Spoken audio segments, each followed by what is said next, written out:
Okay, my friends, we're going to start on the final book in the Guardians of Childhood.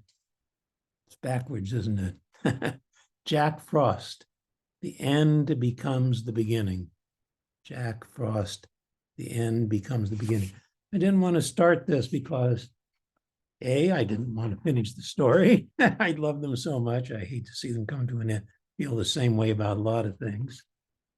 And the other thing is that I had not decided on where to go after this because I'd like to keep reading. But I have selected another series of books that I think are just as wonderful as The Guardians of Childhood. I read it a long time ago and shared it with my 7th grade class, 6th grade class. I don't quite remember which. Doesn't make any difference, does it? Blah, blah, blah. The Guardians, Jack Frost, The End Becomes the Beginning. And in this, all of the Guardians have taken their final shape.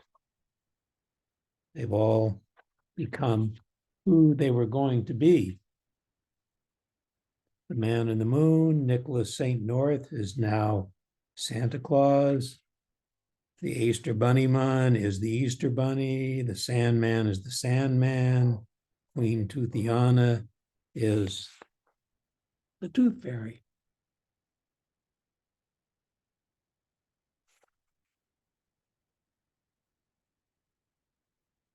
Catherine is Mother Goose. Jackson Overland Frost, that's Jack Frost. Emily Jane is Mother Nature, and Pitch is still his villainous self.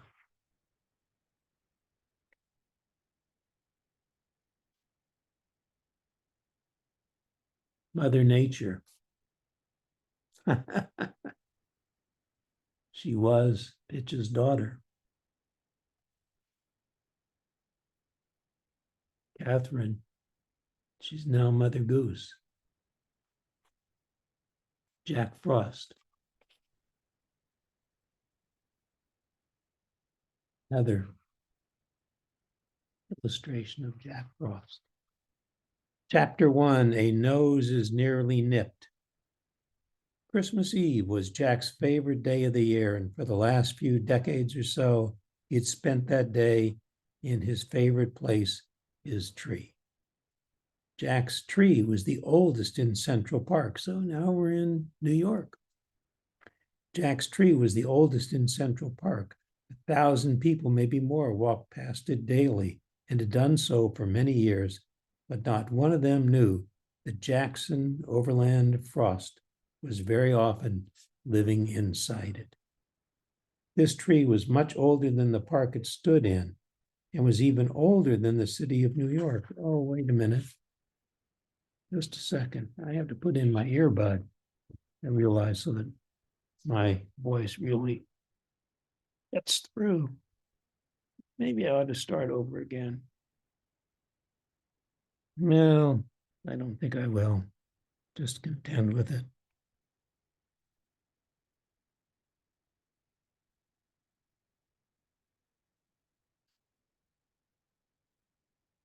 Matter of fact, I think I'll use both of them. I don't usually do that.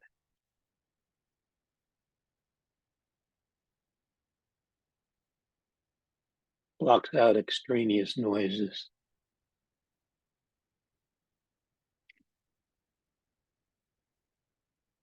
Oh, let me go back. This tree was much older than the park it stood in and was even older than the city of New York itself. It was a sapling when the city was still called New Amsterdam, and there were more Native Americans than settlers living in the swampy forests of Manhattan Island. By this Christmas Eve, 1933, millions of people lived within shouting distance of this noble oak, but its secrets were still more absolute than they had been when flintlocks or bows and arrows were the order of the day. A heavy snow was falling over all of the east. It muffled the sounds of the city, though New York was already quieting down. People had finished shopping and were heading to their apartments and penthouses and homes. Jack, however, could feel the thrum of excitement from the children. Sleep would be difficult for them. It was, after all, Christmas Eve. A busy night for Sandman, he thought. The inside of Jack's tree contained more than a dozen rooms within its majestic hollow, and the furnishings were a mix of pieces from several centuries: spears, shields, stools, and pottery from the various tribes of the Iroquois, along with colonial tables and ornate chairs and couches brought from all over Europe. There was a tomahawk from the chief of the Algonquins. The jacket that George Washington had worn the night he crossed the Delaware was hanging on a hat rack that had belonged to Teddy Roosevelt. This tree, like all the tree houses Jack called home, was a handsome, comfortable clutter of the region's history. Jack was readying to meet up with the other guardians when he felt the dull, worrying ache in his left hand. He wanted to ignore it. He knew that Nicholas St. North would already be grumping about his being late. Jack Frost, the fair-weather guardian, North would playfully gripe, comes and goes when he pleases. That's North. The word, my dear North, is pleases. Oh, I see. North said pleases. The word, my dear North, is pleases, E. Astor Bennyman would correct. Go lay an egg, North would retort, and they would begin to amiably argue. Jack could imagine it exactly. Grabbed his staff, twiner, and prepared to leave, then paused as another, even sharper pain seared through his hand. He looked at his palm, at the curious scar etched across it. The inky stain of Pitch's blood had discolored it and was, Jack knew, the source of the pain, for it only twinged when Pitch or his forces posed a threat. He turned back to a cabinet well hidden where he kept his daggers. There were several similar daggers in this secret cabinet. All of them were made from large, sharp, single diamonds, and each gemstone had been formed from the tears of someone Jack had loved. As far back as his earliest days as nightlight, Jack had possessed the ability to turn sorrow into a weapon. These daggers could only be used against dark forces or to protect the kind and weak. But there was one dagger, unfinished, that was different from the others. It had come from the tears of Pitch himself. This dagger had one purpose only. Jack had never completed its construction, but he knew now in his heart that it was finally time to use it. And this worried him deeply as he took the dagger and tucked it into its sheath. He slipped on his blue hoodie, which he wore as a sort of uniform, then set out for the pole, the North Pole. The 1,000 or so squirrels that sheltered in his tree were eating nuts and singing squirrel carols around a squirrel version of a Christmas tree, a cone-shaped mound of acorns covered with candles. They squealed "Merry Christmas" to him in squirrel speak. Jack squealed back. He spoke fluent squirrel and chipmunk. As he leaped out of the hollow, he felt his hand throb once more. Not now, not tonight. He gave his hand a shake.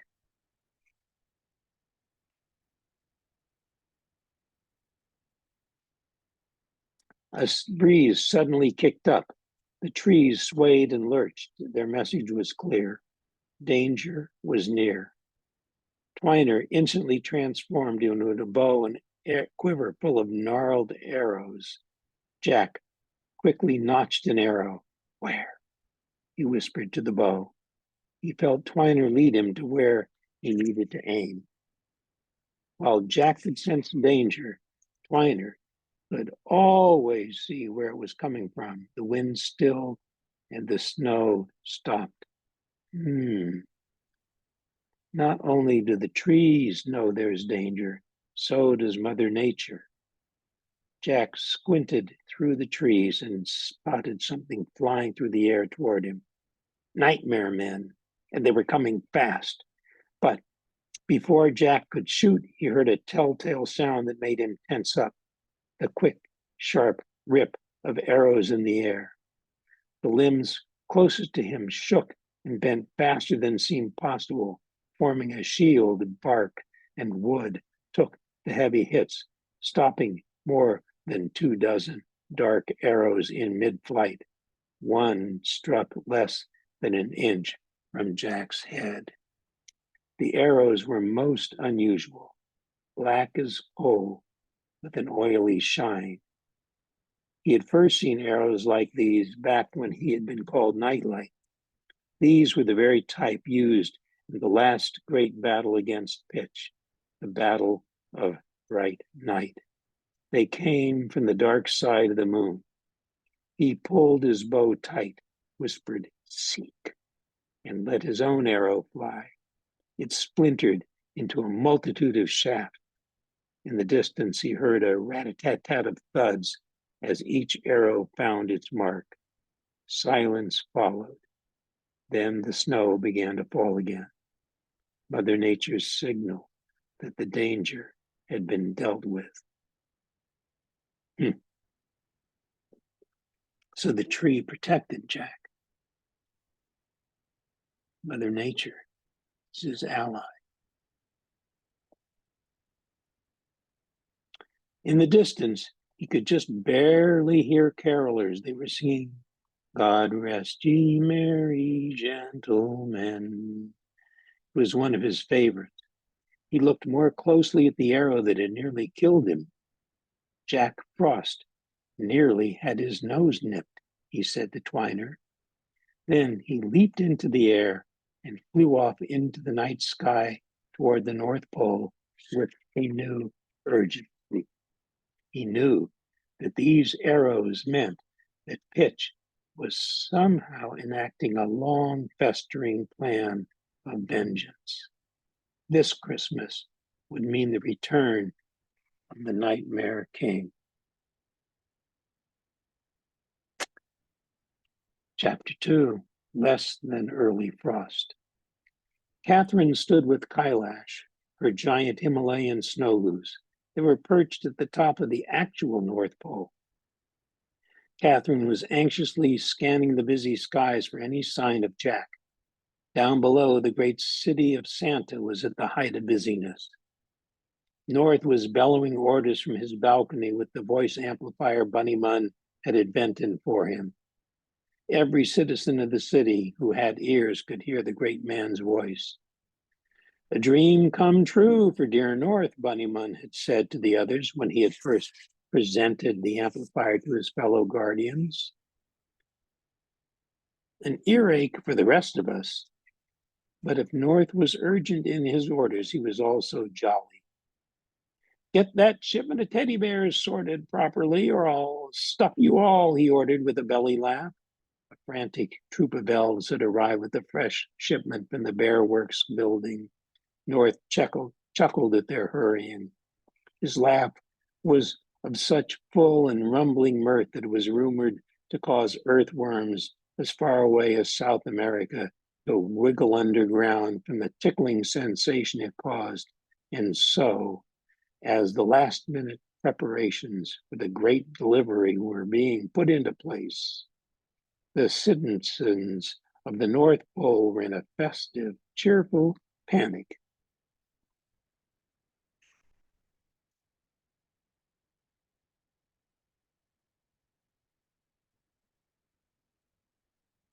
Soon, the 10,000 balloon blimps would be launched to their assigned locations across the globe with their resupplies of toys for North's sleigh.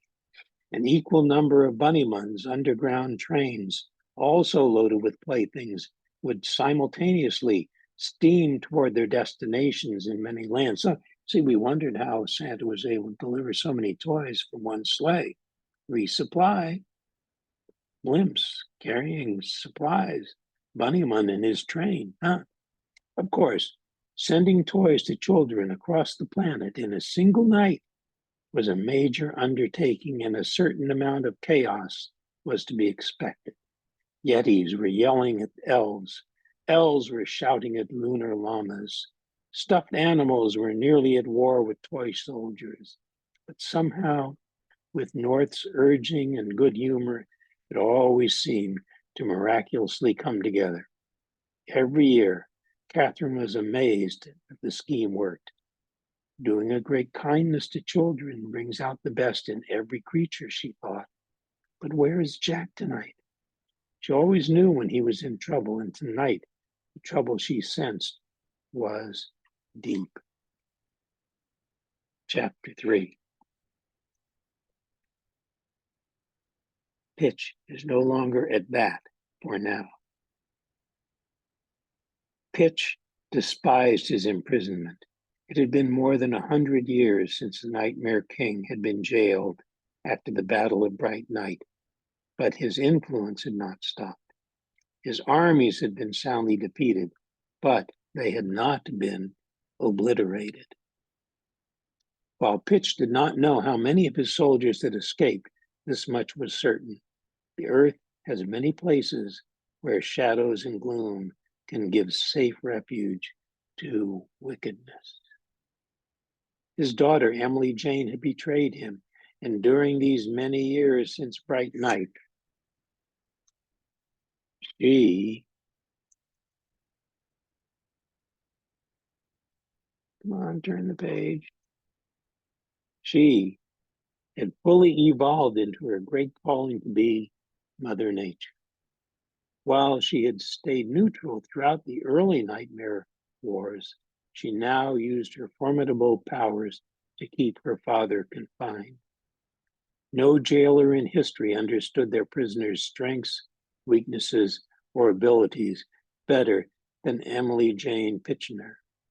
She was the only child of Lord Pitchener, the Golden Age hero who had become the scourge of 1,000 galaxies, known as Pitch Black, the Nightmare King, and she knew what a villain and doting father he once was.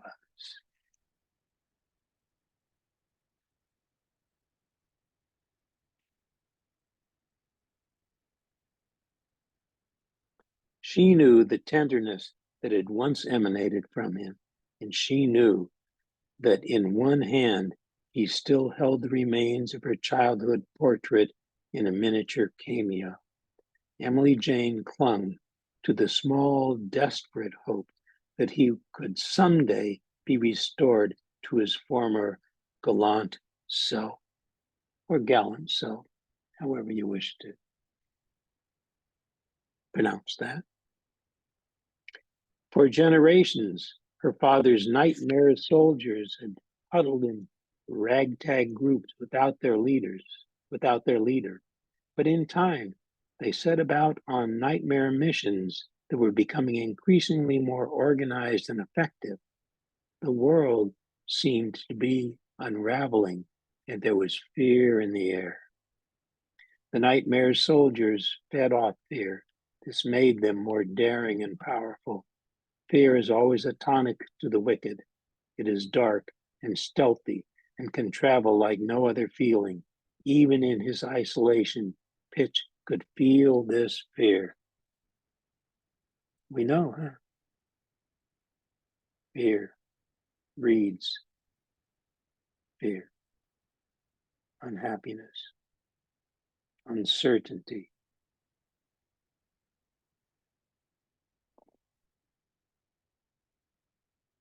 Pitch's prison was unlike any that had ever been, and it was in the most unlikely of places, underneath the village of Santoff Clausen. So much of the Guardian's history originated from this enchanted settlement, and though it had been a place of refuge for magical thinking and innovation, It was by accidental design the perfect place to contain evil. It had been Ombric Shalazar, when he was a young wizard, who discovered a strange parched meteor crater at the edge of the European wildlands. The crater's surface was coated with the densest metallic ore he had ever seen, and being the last living citizen of Atlantis, he had seen many things no other being since had laid eyes upon. In the center of this crater grew a tiny sapling. Tempered by the fires of the cosmos, this tree would soon grow into the towering heart of the village Ombric founded, Santov Clausen. Its branches, trunk, and roots would transform in density and shape at Ombric's command. Chairs, doors, entire rooms would take shape inside its massive trunk. Ombric called the tree Big Root, and from within this living treehouse, Ombric studied until he was the last of the all-powerful wizards. In time, he brought to his town of Santov Clausen other like-minded people, men, women, and children, and creatures, and finally, the guardians themselves. First, North and Catherine, who became his pupils, then Bunnyman, who had knowledge beyond even Ombric's, and Queen Toothiana, and lastly, Sanderson Man Snoozy. The creature called Nightlight had been in their company from the very beginning.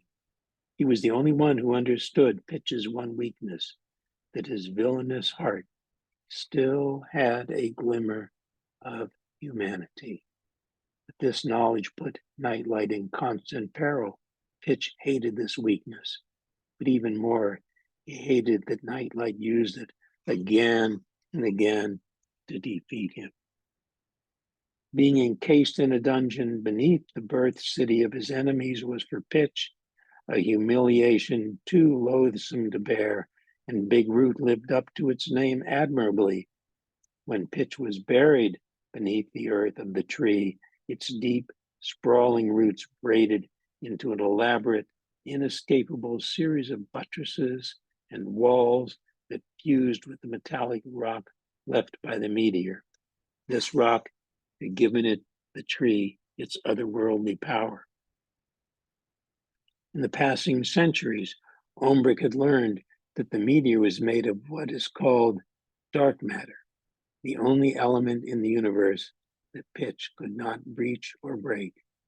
And so Pitch lay there in complete isolation, weakened, silent, weary, but waiting.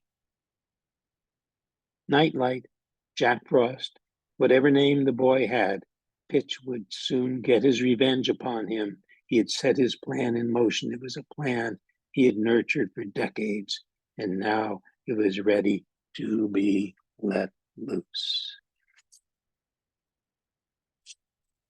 Chapter 4, An Unusual Pair of Tales. Despite the Guardian's valiant efforts to isolate Pitch, there were creatures, beings, entities that walked the earth in his service. Two in particular were eager to further their master's plans. Their identities, their very existences, was unknown to any of the Guardians. The Guardians had once been very familiar with them, fought them, even vanquished them, but that had been centuries ago. And these two had changed forms and shapes so that they were now completely unrecognizable. Thus, they moved outside the Guardian's detection. These two were not specters or phantoms like Pitch's nightmare men, but were flesh and blood. They were men, at least of a sort. At close inspection, it became apparent that there was something off about each.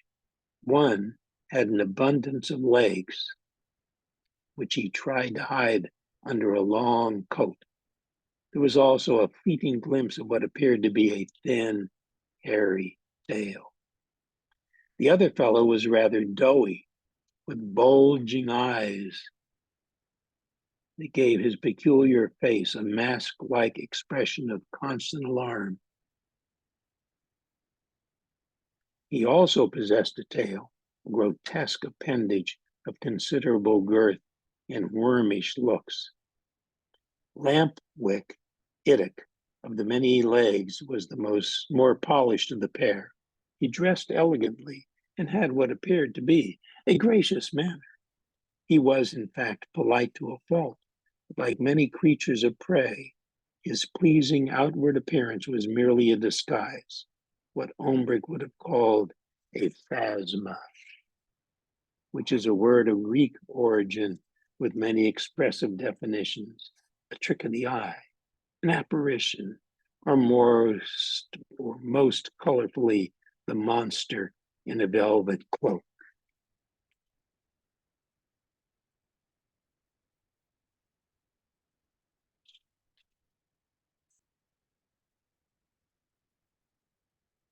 Like the Venus flytrap, the pleasing scent of which could lure insects to their doom, Lampwick Ittick used his charms and demeanor to hide his brutal and murderous intent. His companion, his sidekick in crime, his partner, was named simply Blandum. The name fit this oafish child man to perfection. He was on the surface agreeable, if not a bit clueless. He appeared almost stupid. He smiled constantly and nodded incessantly and chuckled at Lampwick's every utterance. He seemed as bland and unthreatening as a Shetland pony, but he was at heart more conniving and cruel than even Lampwick. These creatures had a long history with Pitch and an even longer one with the Guardians. Ittick had once been an actual man, a Maharaja who had once battled Queen Tuthiana, but since coming under Pitch's power, both he and Blandum had displeased their master and had been turned into a series of ever lowlier creatures. Pitch had promised to return them both back to human form if they succeeded in this new mission. The Nightmare King had managed to send instructions to these former associates. The two Phasma were now well equipped by Pitch for the task he had assigned them.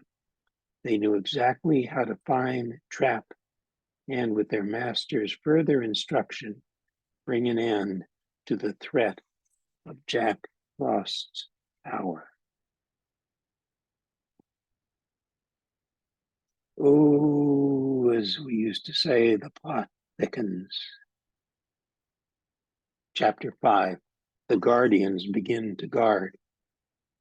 This year had been one of particular unease for the Guardians. Jack had kept to himself, which was his tendency even under normal circumstances. But this year, he'd grown more distant. Since the establishment of the Earth holidays, the Guardians had focused on their individual tasks and their public identities had evolved. Their fame and influence had been smashing successes. They were known and revered the world over, and their devotion to guarding the spirit of Earth's children was one unmatched in ambition and effect. They brought a genuine hope to the world, not just for the young, but for those who held hard to the notion of remaining what was called young at heart. Sanderson Mansnoozy was now known simply as the Sandman. He not only used his dream sand to help children sleep when excited, afraid, or overstimulated, but he also dealt with the persistent battling of Pitch's remaining nightmare troops, though this chore was one that every Guardian shared. Queen Tuthiana was generally referred to as the Tooth Fairy, or simply Tooth. From her headquarters in Punjab High Low, she oversaw the vast exchange of the lost teeth of Earth's children for various trinkets left under pillows. In her fortress stronghold, she and her fairy armies cataloged and guarded these countless teeth and the childhood memories they contained. E. Aster Bunnymund was the last of the tribe of giant rabbits called pukas, was now known throughout the world as the Easter Bunny. It had been Jack himself who had suggested the reconfiguring of Bunnymun's first initial E and his middle name, Aster, into Easter, as well as the delivering of eggs on that particular holiday, Sunday in spring. This idea was at first glance a lark, but it quickly took hold. Chocolate eggs were Bunnymun's specialty, but soon actual eggs, dyed in a multitude of colors, were added to the occasion, and the hiding of these eggs, again Jack's suggestion, and their placement in baskets filled with grass evolved quickly. Bunnymun's already intricate underground tunnel highways became even more elaborate and made the delivery of the eggs much more possible. A single evening. North, too, made his Christmas Day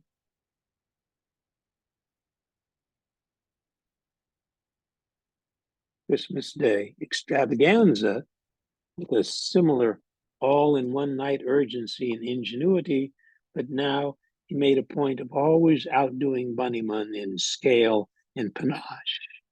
Theirs was a friendly, joking rivalry, though Bunnymun never fully understood any joke. His pukin mind had yet to grasp the idea of humor, though he tried.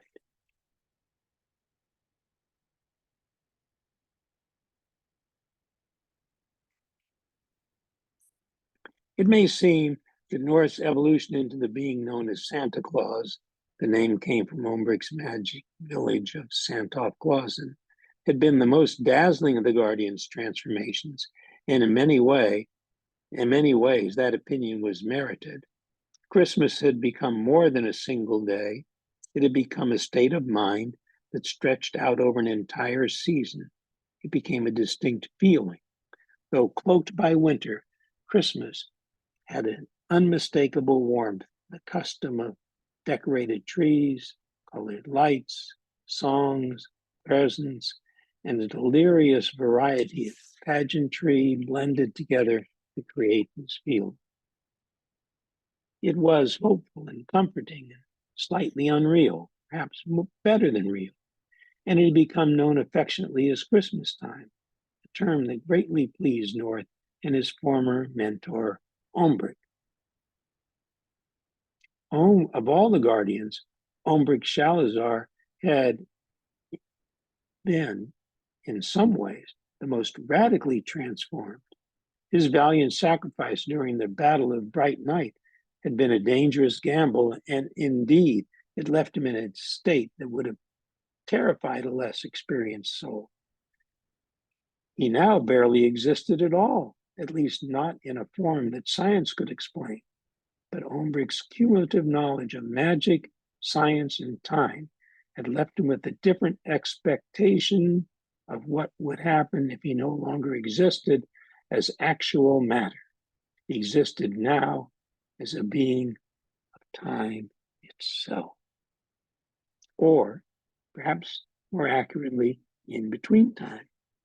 He could move about through the past and present, but he was never really in either.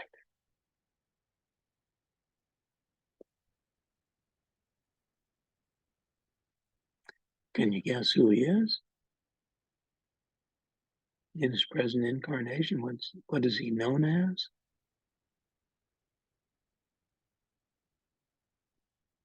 We'll see in a paragraph if you're right. His beard pooled in great heaps around him and was so white it was almost transparent. You were never sure when you might catch a glimpse of him, but he could communicate when he was called, and the Guardians called upon him often. Children had named him Father Time. And it was his ability to slow time that made the ventures of Christmas, Easter, and the Tooth Fairy possible. Only by bringing time to a near halt were North, Bunnymun, and Tooth able to accomplish their tasks in such short order. How thoroughly Umbric controlled time was always something of a mystery, but this much they all assumed: Father Time would never venture into the future. The man in the moon was now the gentle Zeus of the Guardian's living mythology, and his word was undisputed law. Bunnymun, Man Snoozy, and Jack began as Golden Age creatures. North, Umbric, Catherine, and Tooth started life as human, or mostly so. But the man in the moon, or capital M-I-M, Mim, as the other guardians sometimes called him, had been royalty of the Golden Age, and within his heart lived all that was worthy from that rare, majestic time. Despite the murder of Mim's parents by Pitch, despite the tragedy of his orphaned life within the moon, despite all the loss and loneliness he endured, he had remained as kind in thought and deed as the most innocent of children. But he also had a great wisdom. He seldom ordered the guardians to do anything. He instead guided them as a grandfather guides his grandchildren. And like all grandfathers, he was much stronger and more resilient than expected. He had, after all, withstood trials that would fell even the mightiest. Brave little Catherine had now grown up. Because of Kailash, Catherine was known throughout the world as Mother Goose. All of her famous stories and rhymes were based on incidents, beings, and creatures that were a part of her growing up with the Guardians, but her duties extended far beyond penning entertainments for children, for she also chronicled the history and goings-on of the Guardians, their many struggles and triumphs. These histories were not for the amusement of the outside world, but were instead intended for the Guardians themselves. Their lives had become so lengthy and rich that the Guardians themselves sometimes needed or simply wanted to read and remember how things had once been. History, especially one's own, can sometimes help even a mighty guardian understand the confusions of the present. And these were indeed confusing times for the world and for the Guardians. 1933 had been among the darkest years they had experienced in their earthly dominion. A malady that grown-ups called the Great Depression had enshrouded the globe and affected virtually every man, woman, and child. The forces of upset were testing the Guardians' abilities and expertise. For all their knowledge of magic and potions and dreams and stories, for all their bravery and goodness, this Great Depression left the Guardians baffled. We see this from time to time, don't we? It had begun with something called the crash, but what exactly had crashed was almost impossible for them to grasp. They discussed it intently when its symptoms first appeared. A market of some sort, explained Bunnyman, filled with socks, I believe. The word I heard was stock. It was a market of stocks, corrected North.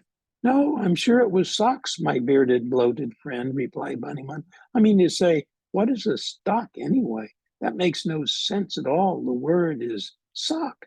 It was a sock crash. Bunnyman, your ears may be large, but your brain is a molecule, responded North. Socks do not make a crashing sound when they fall, even in an impressive mound. They simply tumble, and having tumbled, they certainly couldn't make a crashing sound that could account for all the chaos that's happening now. It was a socio-economic calamity encompassing the world economy, mused Sandy in his elegant golden Sanskrit, which floated in the air above them. A severe downturn in equity prices of commonly traded stocks in companies across all markets, causing a panic and an ensuing crash of stock markets. The sleepy fellow paused. The explanation was so complicated it had made him fall asleep. I mean, I know how the whole rigmarole happened, said North. I just haven't a clue as to what it means. Indeed, Bunnyman remarked dryly, these adult enterprises are not our strong suit. And so the guardians had watched with ever desperate alarm as millions of grown-ups lost their jobs, their homes, their farms, everything. Countless families now roamed the open road, desperate for a roof over their heads, place to sleep, or even a hot meal. The Guardians saw this vividly during their gift delivery efforts on this Christmas Eve. Thousands of children could not be located. Many deliveries could not be made. The entire world seemed adrift. This hurt them. Where, oh, where was Jack Frost?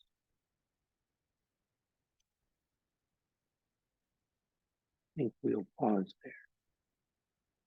Where, oh, where was Jack Frost?